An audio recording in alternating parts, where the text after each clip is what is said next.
Is technology as a service the same thing as a lease? The short answer is no. Many think they are one and the same, or that it is just marketing or leasing rebranded. However, when you compare technology as a service and a traditional lease, there are two dramatic fundamental differences: the outcome and the performance. Let's first dive into the outcome difference, or the manner in which the payment options conclude. A majority of technology leases are designed to conclude or end in ownership.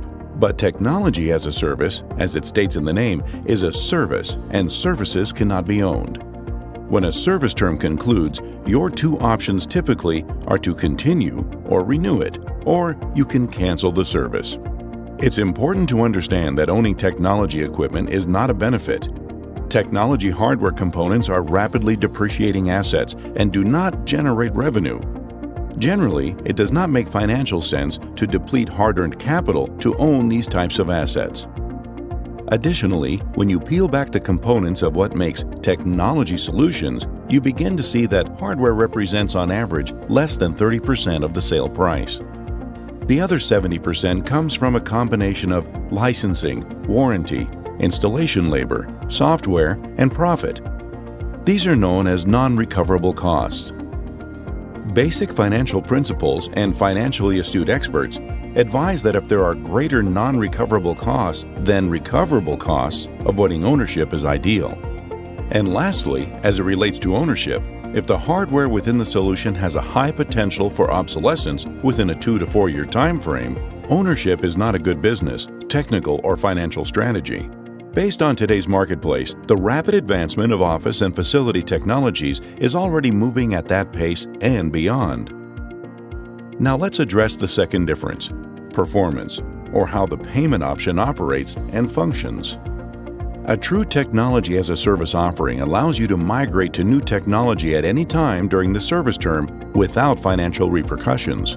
You should not have to roll over any existing balances. With a lease, you can only take the existing stream of payments and add that to the new solution. These two things are not the same. With a lease, you get the benefit of the new technology, but you continue to pay for the old technology. By contrast, true and pure technology as a service allows you to move to new technology at any time. There are no financial penalties, and it releases you from the original term. The other component of performance in need of mentioning is the ability and relevance of layering multi-year maintenance and support services into the offering on a monthly basis. With a lease, these services are choppy and often proposed as an afterthought. It is not offered as an all-inclusive service offering.